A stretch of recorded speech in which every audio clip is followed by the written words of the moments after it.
All right, I'm live as we get going here. My husband and my mother-in-law just walked in the door, so if you hear stuff in the background, that's what you're hearing. So I wasn't sure what I wanted to teach today. So rather than teach, I'm just gonna create and just chat with you guys, and I'll talk about kind of what I'm doing in case you like are curious as to how I'm sort of doing this watercolor thing I'm gonna do right now. I'm using a reference image. I pulled up an image just on, I'm not trying to sell this or anything. This is mostly just for practice. So I'm using a reference image. I find reference images are helpful, especially with plants and flowers, because they help you really see how they look in real life. And while most of the flowers I do are kind of loose, it still helps sometimes to kind of draw from reality just to get the way proportions are supposed to look. And so that's what I'm going to work on today. Hi, Deb. Hi, Paulette. So yeah, so as I do this, I'll just talk about it, and you guys can feel free to ask me any questions you've got, and I'll chat about kind of what I'm doing. But yeah, for those of you who are not, if you're not in the Facebook group, I was just talking today about the updates to my health, and my brain is kind of spinning right now, so I don't have a lot of teaching. So I'm going to see if I can make something in the half an hour or so that we have together and see if that helps. So that's what I'll talk about. Hi, Jess. Hi, Cindy. All right, so I'm gonna draw. So the thing I'm looking at, the picture I'm looking at, is like a basket of flowers, and so I'm gonna simplify it. I'm not gonna do it as like photorealistic, but I want to kind of use it to get like composition figured out. Thank you, Carla. I appreciate that. So I'm just gonna draw with a Pigma Micron. This is an 01. I like a nice thin. I don't always like to draw first, but that's what I've been doing lately because it's just been kind of fun to do that with a nice thin line. And I can always go back and add more lines later, but I'm just kind of getting the basic outline done, and then I'm gonna go and I'm gonna paint it in. Now I've done it both ways. There have been times I've watercolored and then gone in afterwards with the pen to do some loose outlines, and that can look really cool too, but that's not what I'm going for today. Anyway, trying to figure out what all's going on in my life. I have no idea. So yeah, it's just like some fall flowers and shit. So I'll get kind of a sunflower going here, you know, because sunflowers are very, very fall.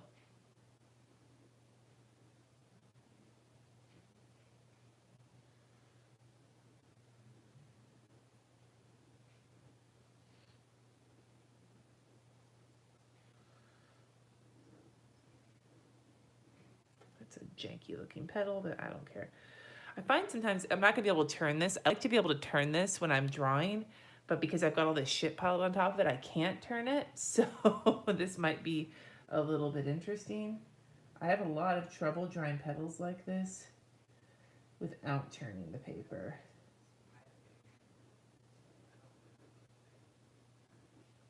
I'm trying to keep them kind of even, but not like perfectly even, because nothing in real life is perfectly even.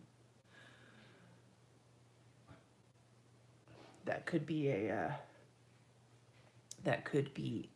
like,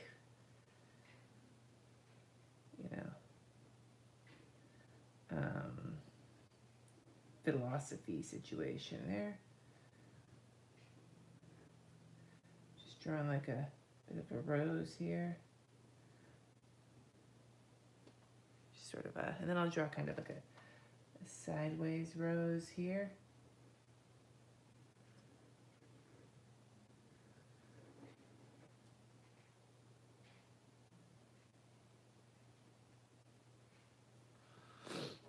I'm just sort of faking this, basically.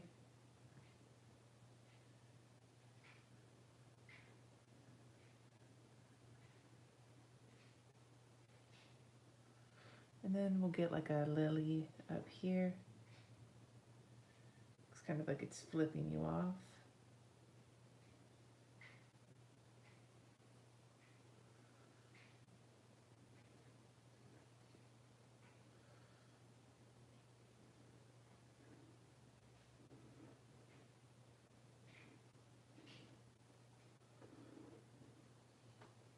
So you see, I'm just sort of, hey Michelle, I'm just sort of sketching some flowers in. I'm not trying to be perfectly realistic or anything. I'm just trying to get the basic shapes in. Nothing in life is perfectly even. If it starts showing up in Hallmark cards, I'm owed some royalties. That would be nice.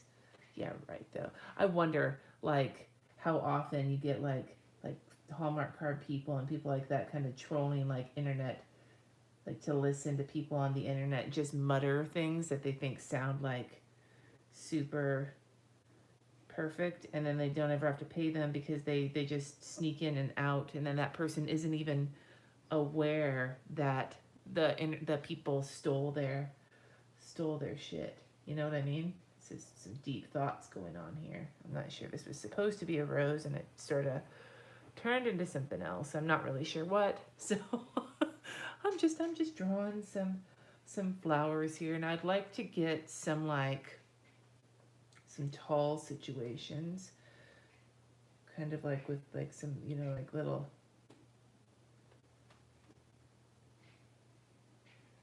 I'm gonna zoom you in. I want you to see what I'm doing here, because what I'm doing here is not like super complicated with the detail. This is all squiggling. You see how it's just squiggles, and like I'm just drawing little squiggles because I'm gonna put paint on top of them later. But I have found, especially when you're drawing like flowers, that squiggles can be one of the most like helpful things that you can draw, because you don't have to know what you're doing. You just have to get kind of a shape in there, and then it looks like you meant to do it that way, when really what you just did was kind of fuck around until you got something that looked kind of interesting, you know? Like that's one of the things I really like about drawing flowers, is that you can generally get some amount of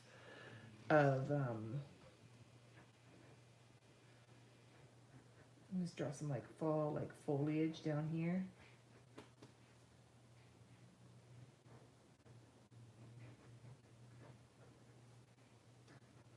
This is going to be kind of where the basket is.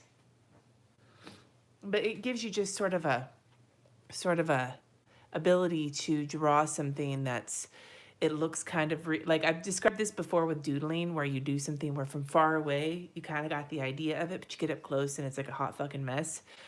I'm not worried about the up close. I'm gonna, that might be my other Hallmark card sentiment for the day, which is stop worrying about the up close. And that'll be the thing that I think about. So I'm just gonna draw my basket here, kind of. I'm not gonna get too detailed because like I said, I'm gonna add paint and I'll figure out kind of what I want to do once I add the paint. And then like draw this basket here, and maybe we'll do like a that's not what I wanted to do. Fuck. Okay, so this is gonna become a flower because this was not what I wanted. Oops.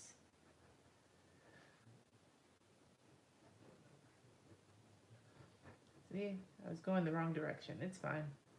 It's fine. All right. So, and so I'll just add in some lines for the basket. There. All right. So here we go. We got kind of a basket situation going. It's like a little crooked looking on one side, but that's fine. And we got some flowers, so let's add some paint.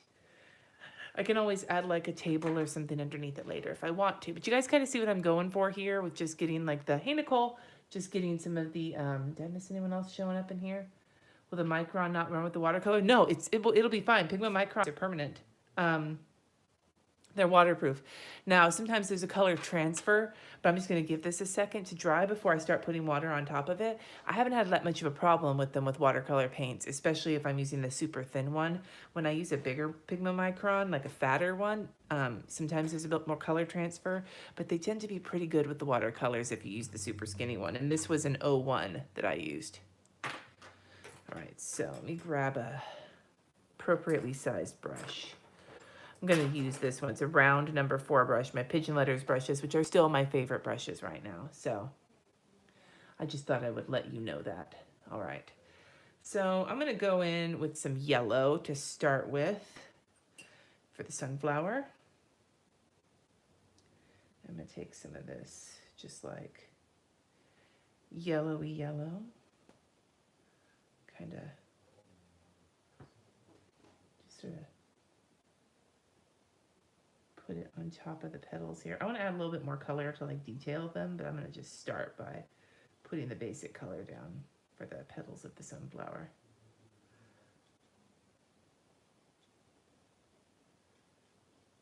Yeah.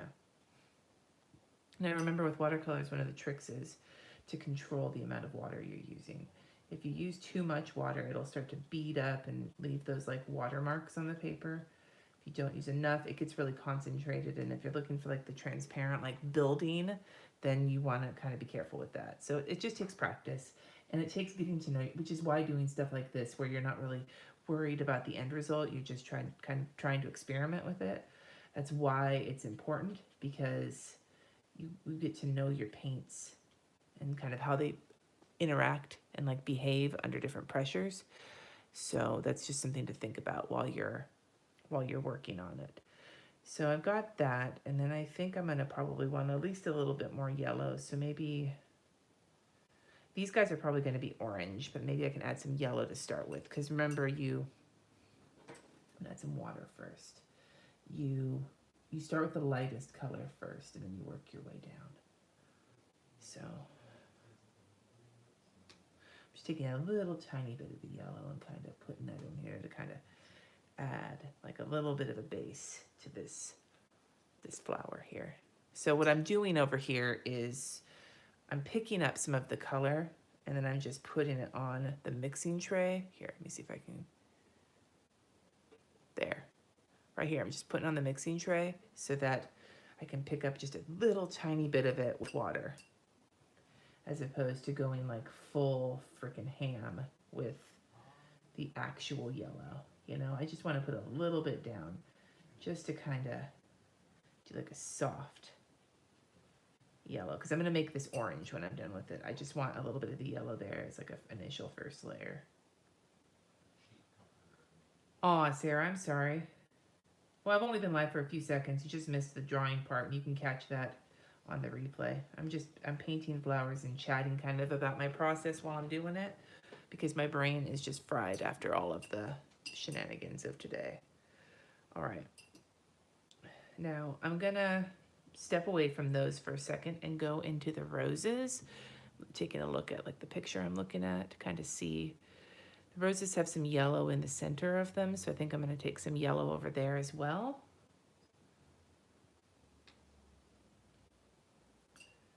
Just pull like a little right here and just sort of add some yellow to begin with here as well. Now I'm not being very neat because I'm going to add more color on top of this. Again, this is just kind of a beginning for all of these colors. You saw your cardiologist? Yeah, hey Deb, I don't know how it works with unlisted videos. If you have the link for an unlisted video and you set your notifications, I have no idea if you're able to be notified for that. I've never tried it before, so I'm curious. Maybe I'll have to experiment with that. I'm gonna add some yellow here too. These are gonna be mostly green, but I'm just adding some yellow to them, again, to start off with, to get that base color down first. This is a lot of yellow, and part of me is like, Cindy, you are going kind of yellow cuckoo for Cocoa Puffs here, so maybe you got to be a little careful. But I feel like with fall flowers and fall like foliage, yellow is often a base for a lot of them. I'll put a little bit here with these leaves as well, because yellow is like, that's what happens to the leaves and the flowers in the fall. You know what I mean? Like they get yellow, and that's kind of what gives you like the fall sort of idea, right?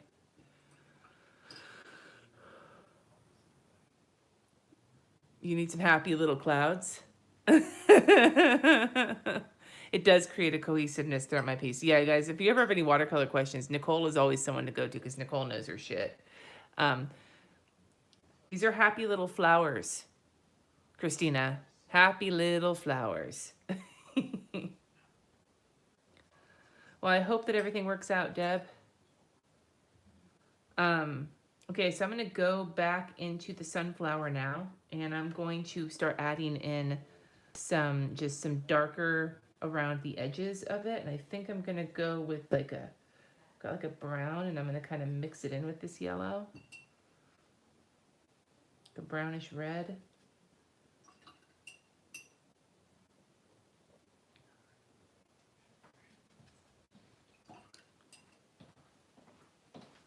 Oh, that was a lot of brown. Whoops. I just like drenched my paintbrush in brown. It's like I stuck it in poop. Okay, there we go. Let's try this again. Okay. So I'm gonna pick up some of this like orangey brown that I just mixed.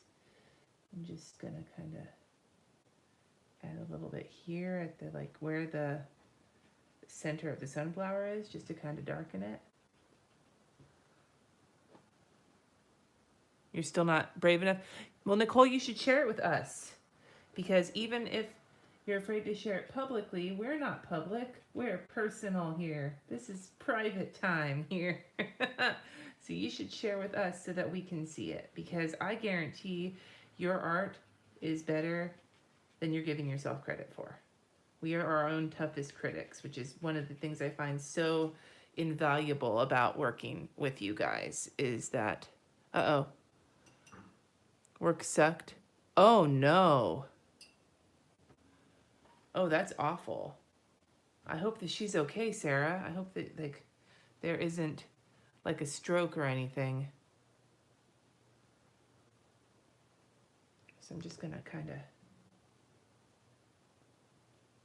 pull this out a little bit more.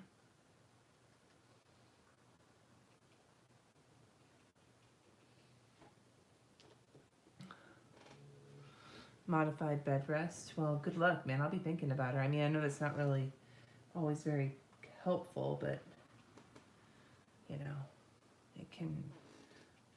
I'm doing my best here, but yeah, that does not sound like an awesome place to be dealing with shit. I'm just kind of tapping in a little bit of this brown to pull it like further up and to kind of give the. I'll zoom you in so you can kind of see what I'm doing here. I'm just picking it up with almost a dry brush to get like the little streaky thing going on.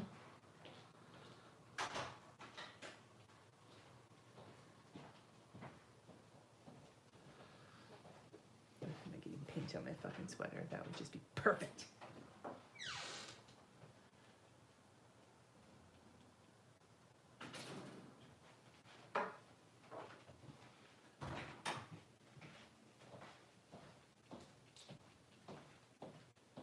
Well, I hope everything turns out okay for her, Sarah. That sounds really scary.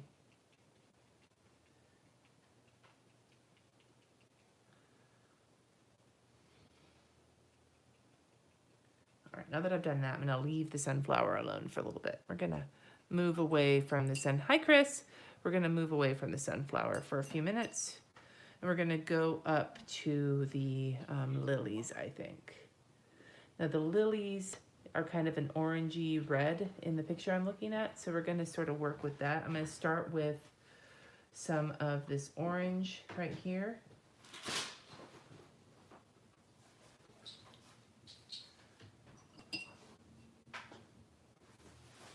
Just gonna pick a little bit of it up and I'm gonna work it around. And it's way more orange than I wanted on my brush.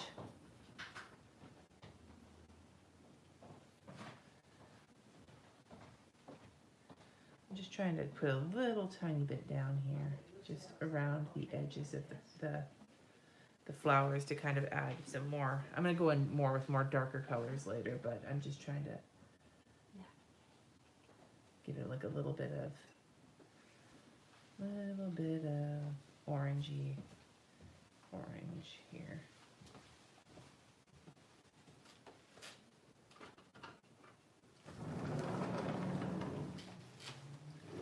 Now I need a little bit more orange.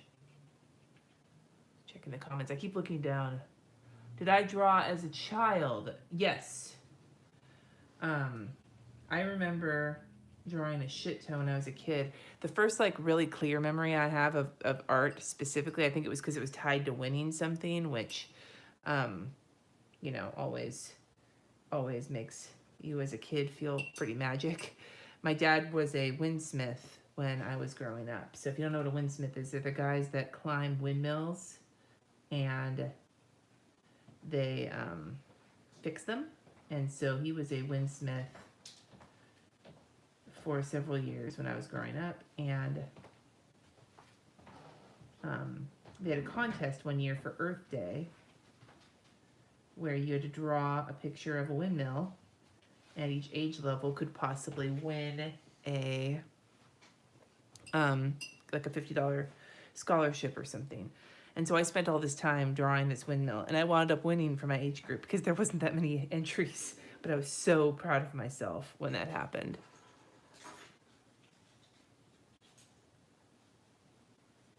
Oh, that sucks, Sarah.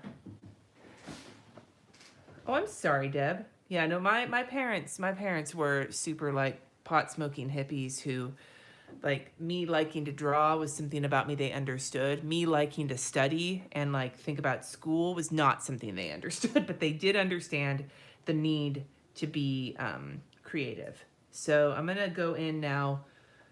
Did I keep the windmill? I did not keep the windmill. I have no idea what happened. I think they kept the windmill, I want to say.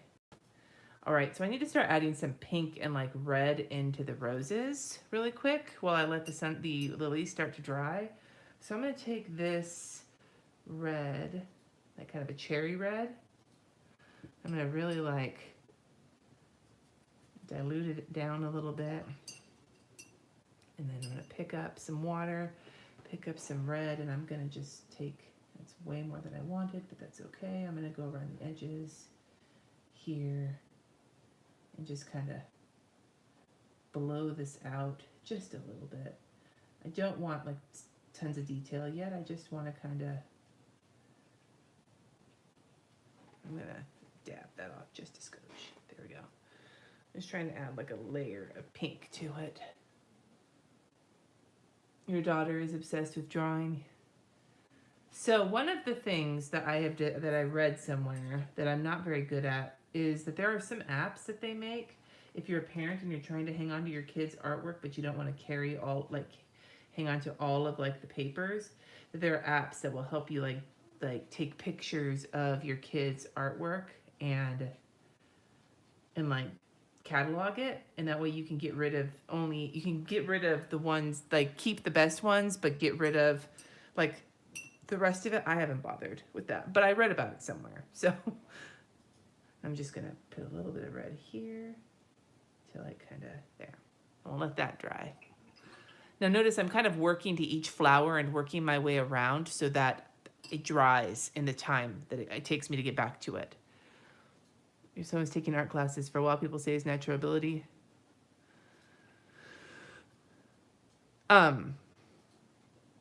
Yeah, Christina, like, I think the important thing is, like, so I'll tell you about what, that would be, Becca. I didn't even see you sneak in here. I will say that one of the things I told Katie, because Katie had a lot of kind of mixed feelings this year about these are like some darker ones, so I'm gonna go into the darker ones here. Katie had some mixed feelings because this year, like, she's been wanting to take art in high school for, you know, forever, but they only have so many electives, and so it was basically a choice between art and band. And Katie decided that because she loves band so much, they love band so much, that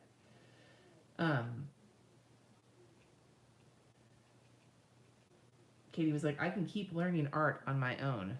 I love art, and I'm gonna always draw. I'm never gonna stop drawing, so I can keep working on that on my own, but I can't do band without, you know, being with the rest of the band people. And I was like, well, that's a really nice way to look at it, because, you know, having to make those choices. Oh, your mother told, oh, ew, Deb.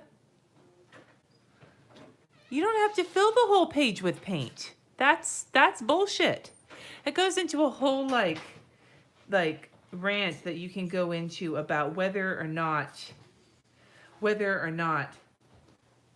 put a little bit of this down here for these leaves, that whether or not somebody is a real artist for whatever reason. There is a lot of gatekeeping in the art community, and it bugs the shit out of me that people like think that, oh, well, you have to do this to be considered like a real artist, and that's not the case. There's no like god of art out there deciding that so and so is worthy and so other person is not worthy for whatever fucking reasons. Do you know what I mean? Like, that's just bullshit. It's bullshit. You know, art, are you happy when you make art? Because if you are, then you're an artist.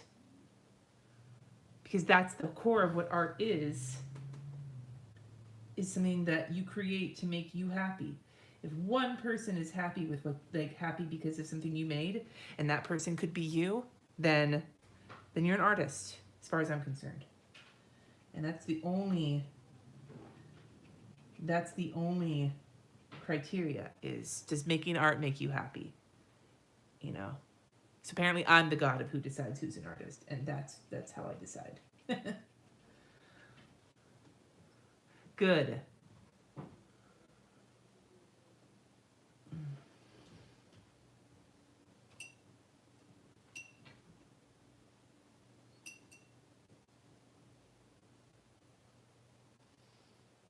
Yeah.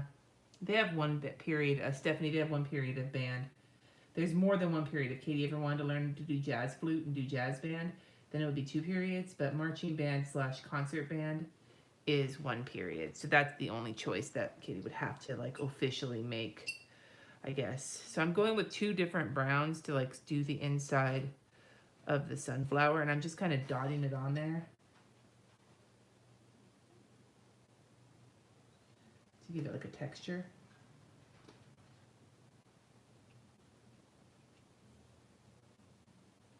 I'm keeping it on the... Good. Christina, that is exactly it. Does it make you happy when you create it? Then you are an artist. Do you create because you want to? Then you are an artist. It's like being a musician. Does it make you happy when you make music? Then you're a musician, and it doesn't matter what people think of your music. You're still a musician if creating music makes you happy. You know? Same with art, same with anything like that. Like, gatekeeping is for people who have no other reason except to judge other people to make them happy. So that doesn't make them an artist, that makes them a judger. So it just bugs me. You know, that's why I like doodling, because I can make doodles that, like I told you guys, like, my doodles are not the most realistic doodles. And I mean, I know doodles aren't realistic, but, like, I mean, my doodles often don't resemble anything close to what they should be resembling. But I don't care, because they make me happy. And so it's good enough for me.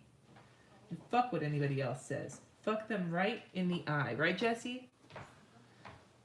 I'm talking about people who are elitist and like, are gatekeep. 2 credit cards of mine in RJ's room. Are they old ones? Does it matter? Yeah, because he's collected old ones because he plays with them.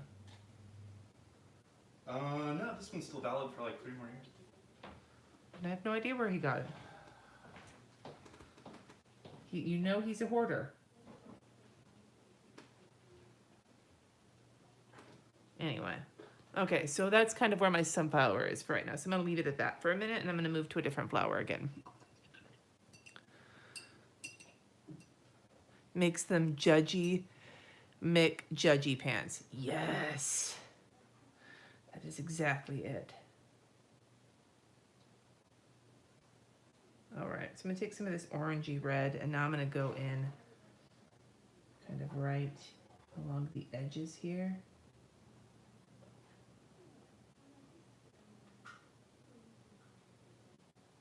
I'm going to kind of do this.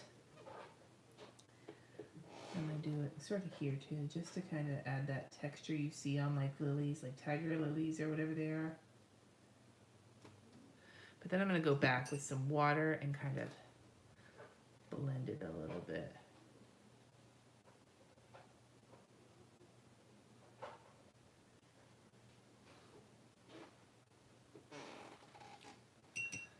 Yeah, the sunflower, I think, is what you're referring to, Deb. Yeah, it's when you start adding, like, the darker colors on top of the light ones that you can start emphasizing things, and it gets really interesting, you know? It's one of the things that's fun with watercolors is you kind of start to see something, like, kind of emerge as you work on it.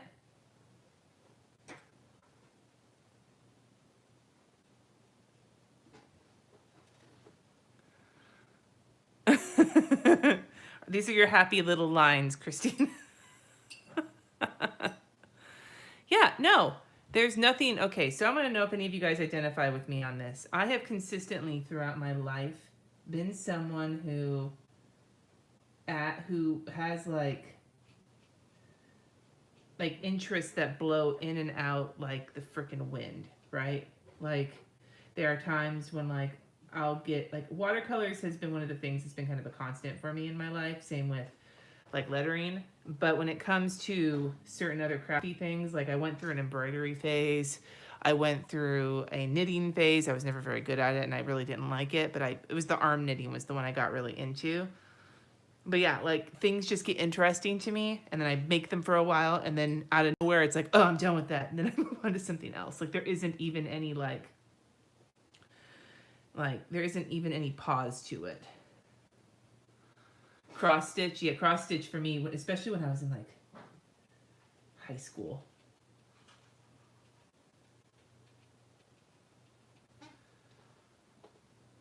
High school cross stitch and I were like BFFs.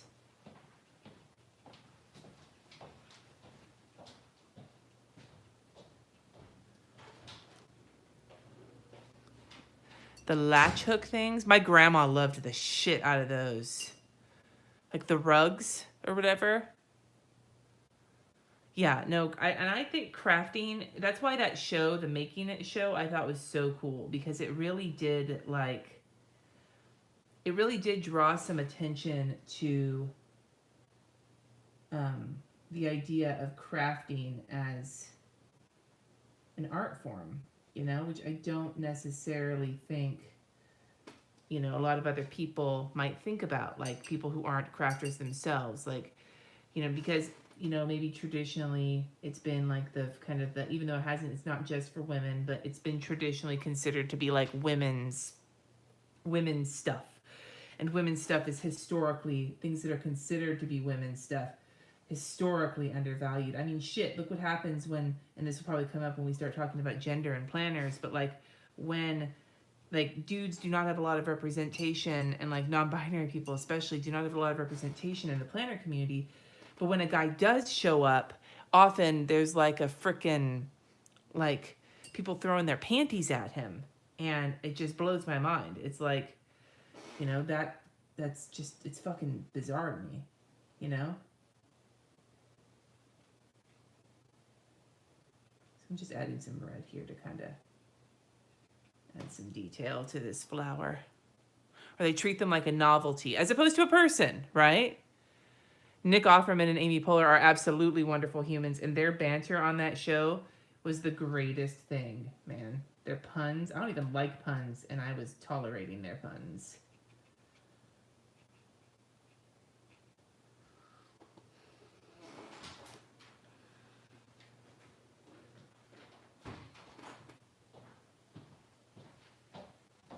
Just kind of plopping some red on here to deepen up these roses.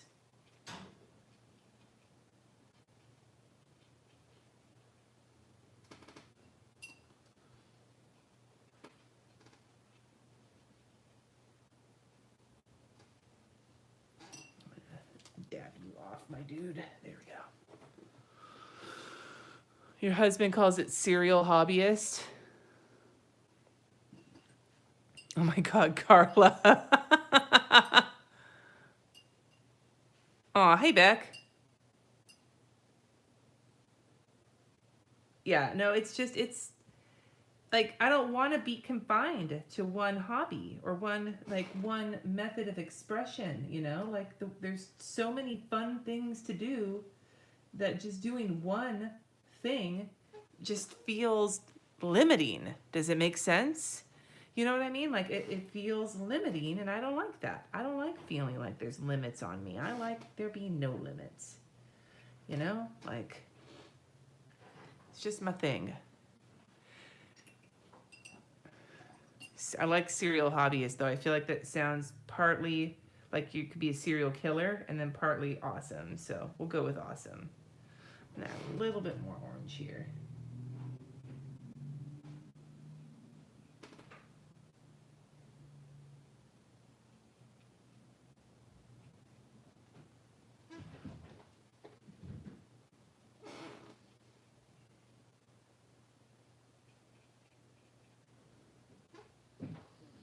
Okay, so I think at this point, I want to start putting some green in before I deepen up the rest of this, but I want to let this all dry. So I'm going to go to the basket and start working on the basket while the rest of this dries.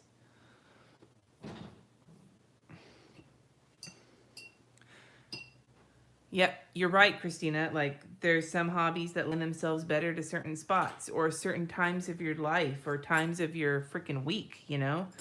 Like, are you willing, like, I love watercoloring, and, you know I can bust out like a watercolor palette and like a water brush and do it pretty much wherever, but I like to be a little bit more extra with my water and everything.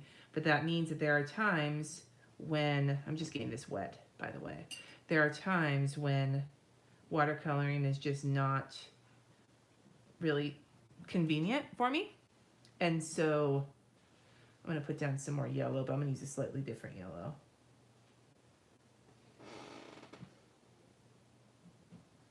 Take this yellow and just sort of work it out here. Just put a little bit here and a little bit here.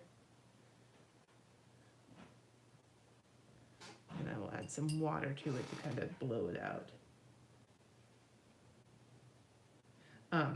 Yeah, like some hobbies at a given time just in your day just don't seem to fit whatever you've got going on. So having more than one is nice because then you can kind of like play with it, right? Play with the idea of it. I'm checking to see what's going on. November's supposed to be your, what, like the NaNoWriMo? Is that what you're asking, Christina?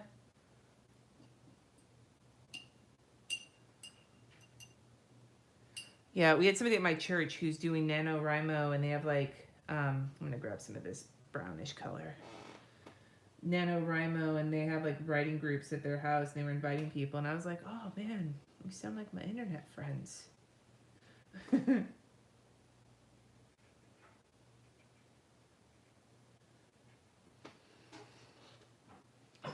I used to want to be a writer, but I realized all of the stuff I wanted to write was basically derivative of other books I had been reading, and I quickly lost like any sort of zest I had for it by feeling like I didn't actually have any original ideas in my head. Which, it didn't feel bad. I was just kind of like, I don't think this is for me, and then I moved forward, which was interesting because a lot of the times when I feel like a project or something is kind of not gone my way, I get kind of bummed about it, but I wasn't bummed about not writing. I just was like, I guess that's not my thing. Like, I think I might be willing to write like a nonfiction book one day, or like a lettering book. I think I'd be fine with those things, but like a fiction novel was what I originally thought I would write in my life, and that I feel like is just not really my bag, baby, and I'm fine with that.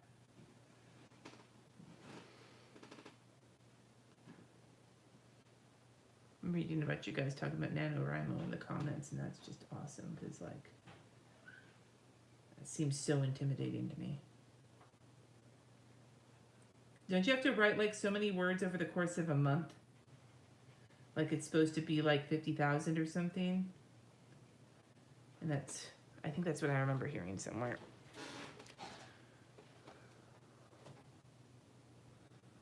You found you were an essayist or a short story writer rather than a novelist?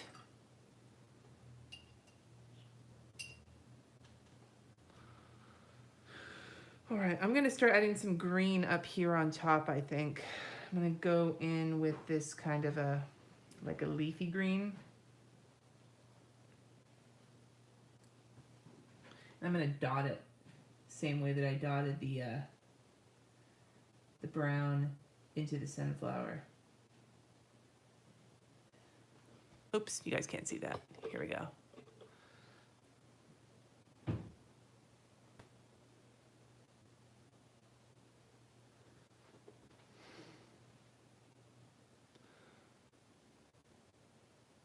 I'm looking at your guys' comments. Ooh, disability advocacy articles. So, is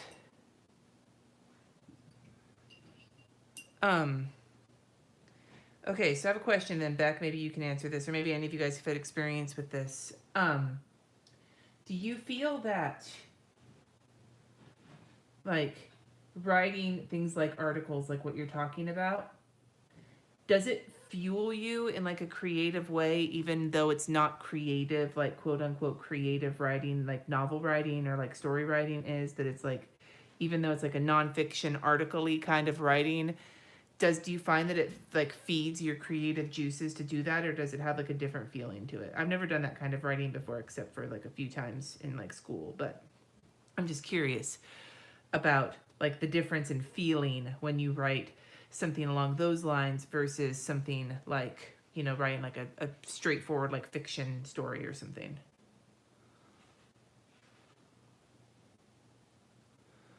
I'm looking here. Oh, Christina, I'm glad you're liking it. That's why I like doing this sometimes, because I like you guys seeing, like, and I'm not by any means. Now I know I just went on my rant about who's an artist and who's not an artist, but I'm not a super like accomplished watercolorist. I I get grumpy when I start having to do things a certain way, so I just like doing them my own way, and that doesn't mean that my way is necessarily the most the most, not best, that's not the word I want, more like the most effective way to do things. That doesn't bother me because I like doing it anyway. Less formal than a school paper, but you like doing the research and writing in your own voice around it. Okay, you like to write, Carly, you like writing dry, boring things too? The creativity is how you put the research together. Oh, Becca, that's cool. See, because like I love being creative, but I'm not creative in those ways. And so it makes me, I'm interested in hearing about like the way people, like you say, like being a programmer or being like an article writer, that like it's not what you would think of when you think of creative writing, but that doesn't mean that it doesn't fuel some kind of creative spark in you to do it. And that's interesting to me because it's not something that I necessarily would have. Add some of these little situations here. That's not something I would have thought of, right? Let me move this down. I think I'm gonna zoom out just a skosh. There we go.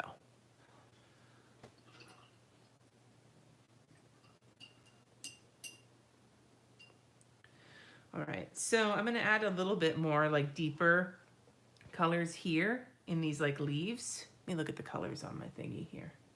My thingy. Some red and green like leaves. So I'm gonna add some of that same kind of green, but a little bit more concentrated here.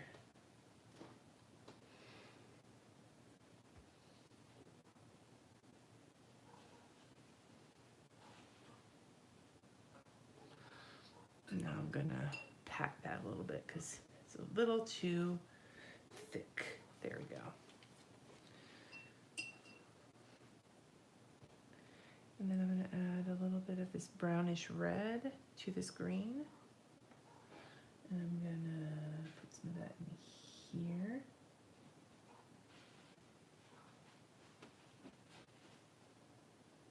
Just to kind of add some like depth into this situation.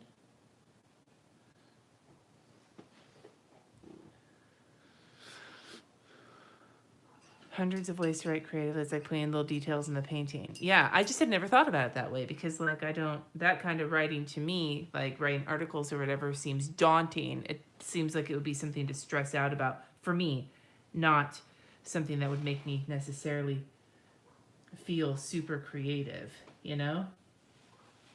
That's a lot more purple than I wanted it to be. So I'm just gonna leave that purple there. I'm gonna add a little bit more purple here. And I'm gonna go back in with some brown because that was a little bit more purple than I wanted.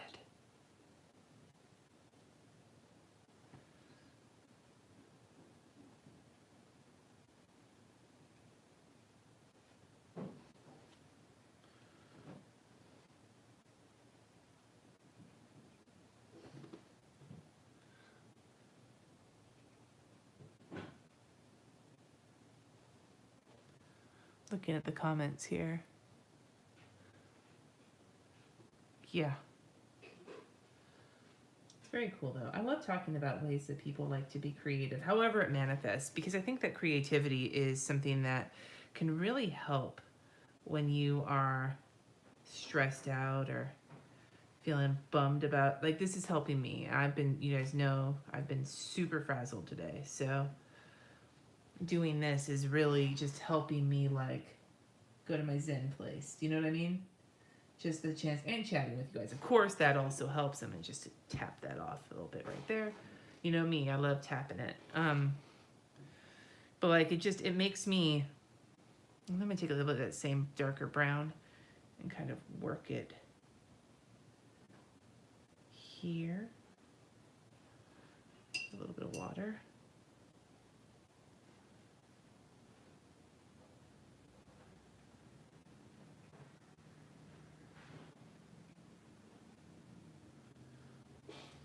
But yeah. Curiosity is the antidote to all that sucks in life. I'm actually, okay, funny thing, I'm actually doing a sermon at the beginning of January. For some reason it's because we have a temporary minister who only preaches twice a month, and so we have to fill in with guest preachers, and so I get tapped, to fill in, and I'm doing one that's about showing up, because we're talking about social justice, but I like curiosity being the antidote to all that sucks in life, because I think that that's a good thing to bring up too, because I really want to talk about like how to help when you're feeling down in the dumps about stuff, whether that stuff happens to be, whether it happens to be like political or societal or just your own life. How do you deal with that? And that's the idea. I haven't actually come up with it yet. That's more than I wanted to put right there. All right, we're getting there. I think we're almost done. Oh man, that is a lot of traveling. Yeah, it's like us using the same, exactly, Deb. Paulette, you said writing was never your forte, but in your years, people always came to you for copy or editing and proofreading. I love editing and proofreading. That's one thing I actually have loved a lot. I'm not like a master of it, but I enjoy it. That is something that's always appealed to me. I'm going to take a little bit of this other green and I'm going to mix it in with this purple to kind of give it like a dirty look. And I'm going to tap some right here, tap some right here, and right here, right there, just to kind of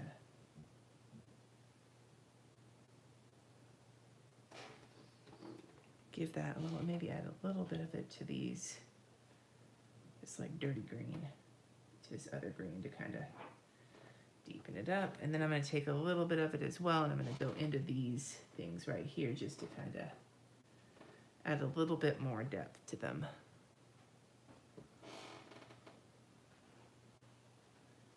Your ex is the guy who's the writer, right, Deb? Was that what you were saying before?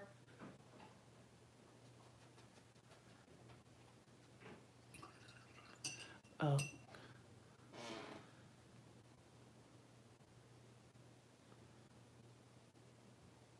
Christina, that's great. Tell your husband I'm glad he thinks that. Yeah. Yeah, I wouldn't say I'm awesome at proofreading. I just like it. I think it's relaxing. I don't think I'd want to proofread anything super important because then I'd feel like it was too much pressure. But I would be down to proofread something that nobody cares about, which I'm not really sure that like is a thing that actually happens, but just throwing it out there. There we go. A little bit down here too.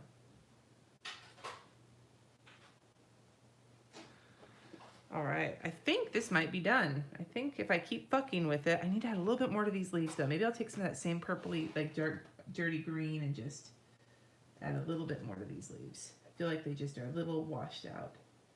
There we go.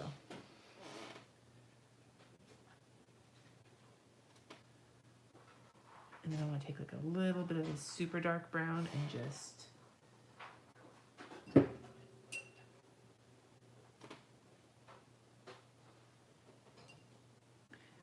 Okay, so podcast I've been listening to lately, it's really all over the place, but I've been enjoying it, is Cat and Nat's podcast. They're like these hot mess motherfucking moms who are talking about how they like basically built their career and how they built it even though people like thought that they were fucking trashy. And it's just been like listening to reality TV, but also pretty like interesting. And so I've been enjoying listening to it, even though they are like, I thought I was all over the place. They are much more all over the place, I think, than I am. All right, I think.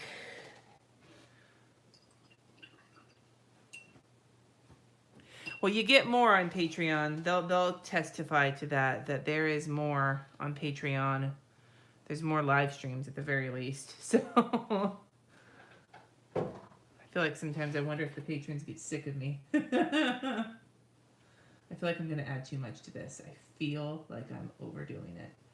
You ever get like the, oh, I know I need to put in like the little stamen. Okay, I got to do that. But I'm first going to add a little bit of this red. Just for my too much gene. That's what Jenna Marbles calls it, the too much gene. But I want it. I don't care. I don't care if it's too much. All right.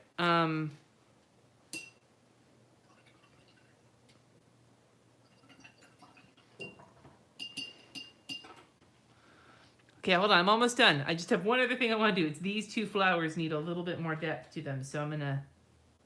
And the stamen. Those are the other things. So I'm just going to... Just add some of this. It's small. It's minute. I need a different paintbrush, so this one's too big. I did see the Jenna doing a Bob Ross tutorial. It was, what pissed me off, okay, I love Jenna Marbles, for you guys who don't know. I love Jenna Marbles. I think she is like my idol on YouTube. She's everything I want to be. And part of the thing that kills me about her is that she goes and tries all these things that she's never done before. And every time, she is so good at them. And it just kills me that, like, she just goes and, like, tries out beauty videos and then like kicks ass at it, and then tries freaking art videos and just kicks ass at it, and she's like, oh, I don't think I'm gonna be all good, and then she is, and it's like, oh, Jenna, why? How do you do that? How are you just so good at all the things that you try? And I think part of it's because she's just so genuinely enthusiastic about the things that she's doing. Do you know what I mean? Like, she like enjoys it just so much that you can't help but like be interested in what she's doing, because she's just so excited. But it kills me, Smalls. Like, I just can't. I can't with Jenna, because I'm just like, how you doing that? You know? Oh, nice, Nicole. It came up and it wasn't you. Okay, so the last thing I'm going to do is draw these stamen in, and I think I'm going to use a little bit of like watered down black for that to make them like pop. So I'm just going to take my little skinny brush here and just kind of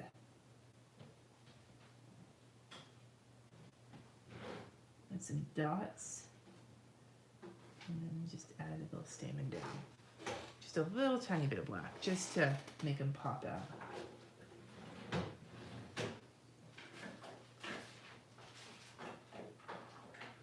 All right, I think I am done, you guys. What do you think? Let me zoom out. I could put a table on here, but I'm not gonna.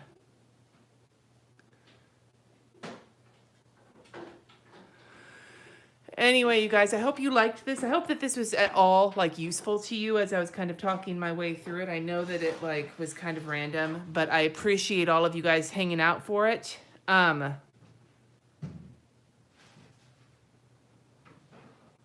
talking about how many creators abandon YouTube after going to Patreon. See, and for me, and you guys know this, like for me, Patreon is amazing and it's one of my favorite things, but my true like love is gonna always be YouTube. Like, I love YouTube in general, and Patreon is just the means and the ability to kind of go deeper, but it's also, it's a different vibe. Patreon's the close-knit community, and the YouTube community is broader than that. So anyway, you guys are great. I gotta get going. I gotta start getting the house cleaned up for the family arriving this weekend. Have a wonderful rest of your day, and I will see you next time.